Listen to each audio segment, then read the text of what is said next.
Afrobits is an installation that explores the narratives behind the transatlantic slave trade. It focuses on the narratives behind the subaltern cultures of African countries as well as the American countries around the world. It focuses on bringing to light the different narratives and meta-narratives of the Global South. We aim to decolonize the narrative behind the transatlantic slave trade by removing the centrality towards the Anglo-centric narratives. We tried also to highlight the different social, economic, and political relationships between the enslaved people as well as the native people of the Americas. This vast combination of cultures, ideologies, and symbolism created this new culture we tried to highlight through Afrobits.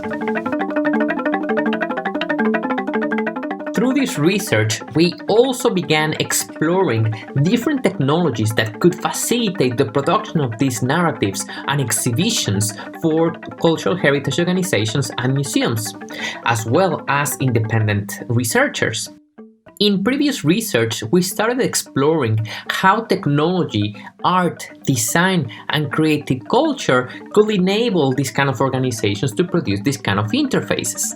We started exploring the role of conductive materials to trigger actions by microcontrollers or even the computer.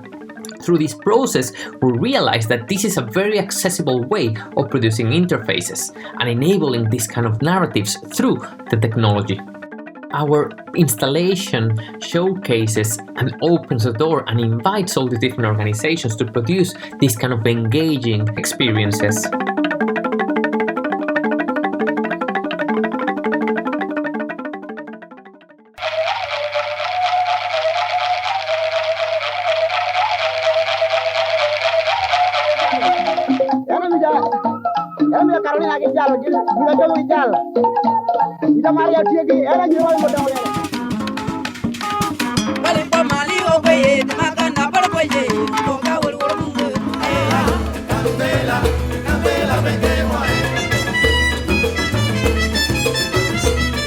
Sobe lá para o coleiro, esquece cá do galinheiro. And until the ignoble and unhappy regime that hold our brothers in roll over Beethoven, they're rocking in 2 by 2. Selling poppies from a tray, and though she feels